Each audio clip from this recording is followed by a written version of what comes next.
Hi friends, welcome to Eyes of My Heart with Vicki Jean. It is a beautiful Sunday morning and once again it's fall and the sun is absolutely shining on the very tops of the trees out here.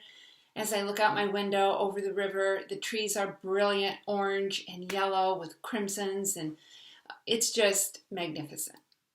And if there's one thing I'm learning as I get older and older, it's the importance of gratitude. Gratitude is an energy. It changes us. It really does. And the little things are what I'm finding the most gratitude in. Something like the beauty of this day, the trees against the dark blue sky with the little clouds and the way the sun shines on it. And my mom, she is one who has taught me how to be grateful, I think more than anyone else. And not because she would look at me and say, you need to be grateful, because she just lived a life of gratitude for the little things. She was appreciative and she took joy in those things. And I'm finding that that is healing. It's healing to my body. There's something about, you've heard me say it before. We are all energy. Creation is energy. Love is an energy. Hate is an energy. What we choose, the kind of energy we choose to be around affects us at a cellular level. And more these days, science and medical journals are coming out showing these kind of things because they have MRIs, they have scans that can show what happens in the body when people are exposed to more of a higher, more positive, loving energy. So it's something that my mom obviously knew long before there were scans to show it, but I know myself too. When I choose to be grateful and not to just think it in my head, but to do the practices that help me feel it, embody it.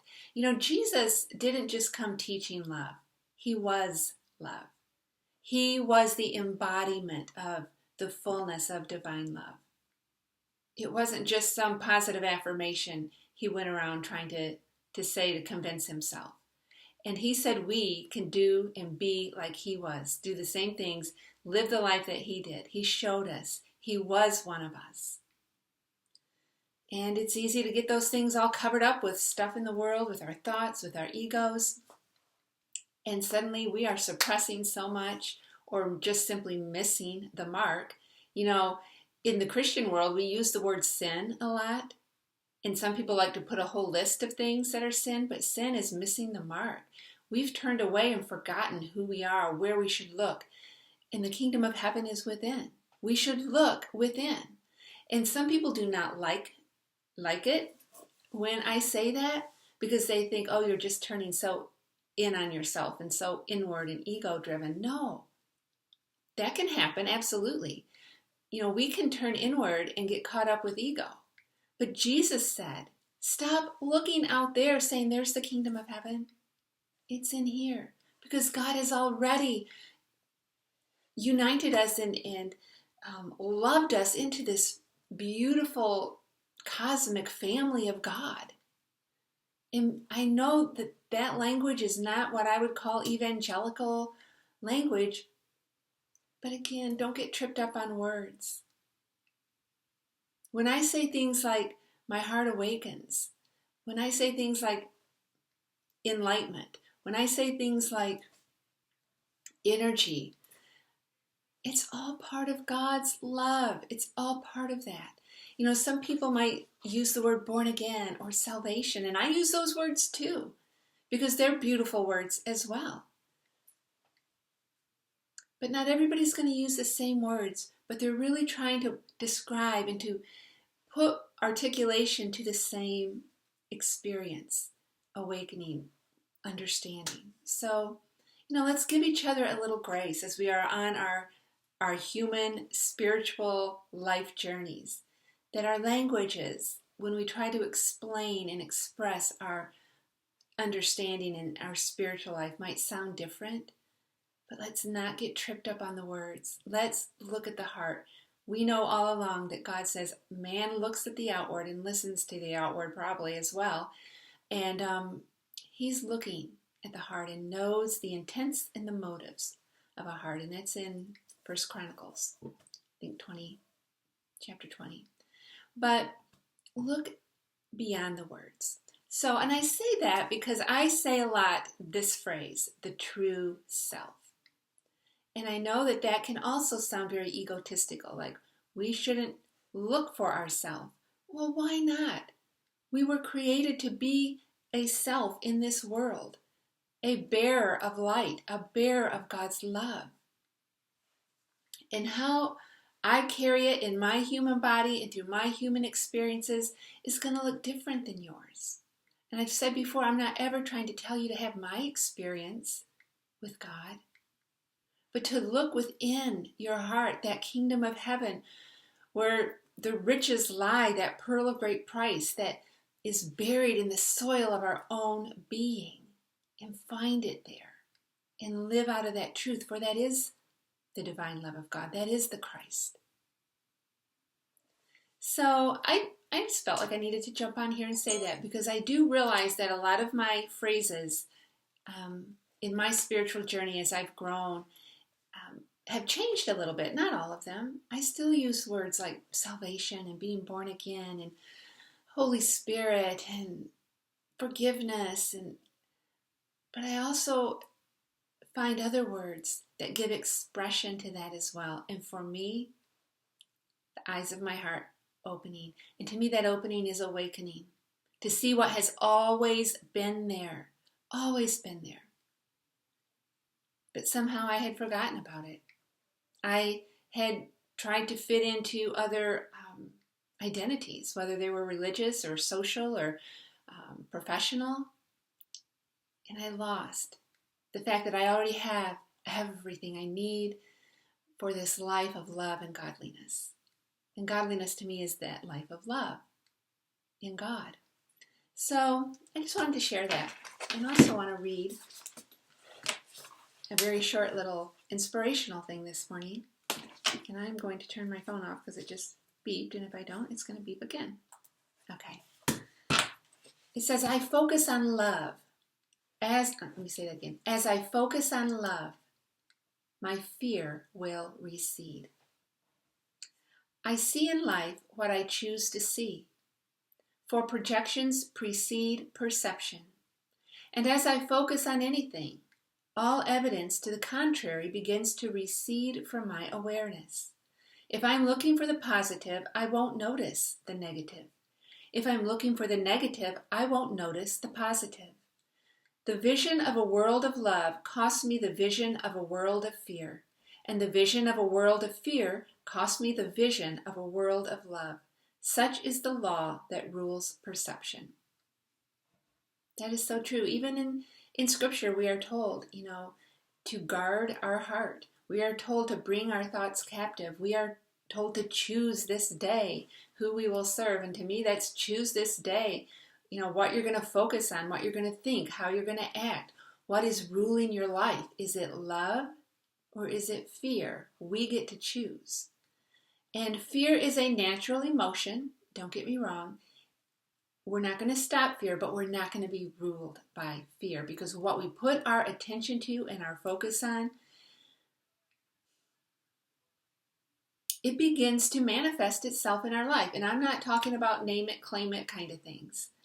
I'm talking about what we take in. We will begin to feel it and to embody it. So I want to take in love. I want to take in forgiveness. I want to take in a sense of freedom, not fear, not negativity, not judgment.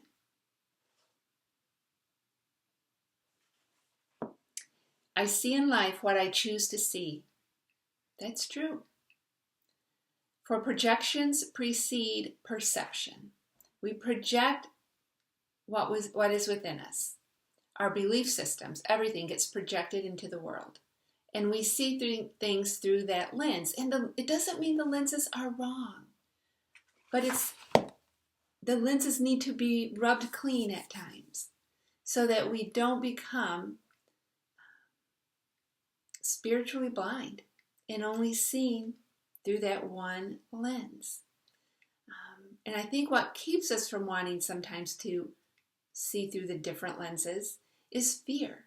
And when we let that fear go, love can prevail. Love will become the perception through which we see other people, other situations, other belief systems. We don't have to adopt those things, but it can certainly change our perception on them. And there's something about when love is that underlying foundation for all, there is a sense of peace that begins to come into our life. I want to read the prayer with this. It says, "Dear God, may my perceptions be purified. May my eyes see love so clearly that fear recedes from my awareness. May a vision of peace reveal the real world to me, and all else fall away." One of the things I think that kept me feeling so lost was fear, because I was told, don't look within, don't look within, don't look within. And with not looking within, I couldn't find the fullness of God, and I couldn't find who God created me to be. So I couldn't even find my true self. And it was fear that kept me from doing that, because I was told, oh, you're just going to turn into one of those navel gazers. You know, you get so preoccupied with yourself. Friends, I can only speak from my experience. When I stopped looking externally and looked inward, and I found the fullness of God's love and the fullness of my true self, which that true self is still unfolding because I'm still living, and there's always room for more awakening and more the ability to see more clearly. That's when the fear and the ego-driven desires begin to lose their hold on me. And ego doesn't mean you have to be super competitive, and because I've never been competitive. I've been more of the insecure. And a really insecure person is just as ego-driven as an overly secure person. So, because it's still that focus on the ego part of the self, and we're not just simply awakening to who we are already and have always been in the love of God. I know, it sounds kind of abstract even to me when I say it at times, and that's what sometimes causes me to hesitate speaking about it. But it's so liberating, and you don't lose anything. You gain, I don't know what it is. You lose everything, but you gain the one thing, and that's the love of God that holds you and me and everything together.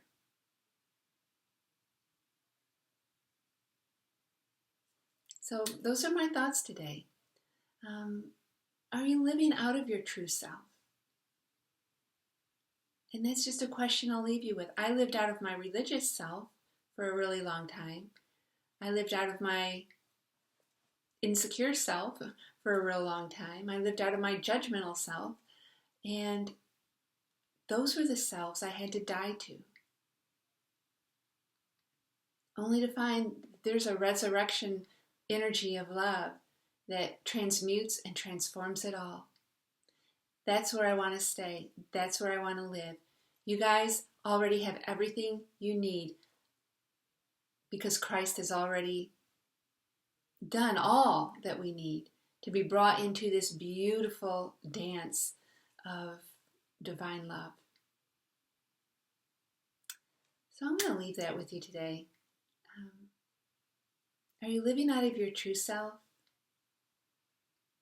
Are you afraid to let the false selves go because you don't think, who will you be beneath all of those things? Let them go. And when I say let them go, it doesn't mean quit your job and everything, but stop attaching to the power that they have over you to control your emotions and who you think you are. So that's it for the day. Go out and enjoy this day. It is a beautiful fall day here. I don't know when you're listening to this or if you're listening to this, but whatever day, whatever situation you find yourself in, find one thing to be grateful for, and don't just say it. Try to let it sink in deeply to where you feel it, and you feel that energy of the spirit of love aliven within you. Take care, guys.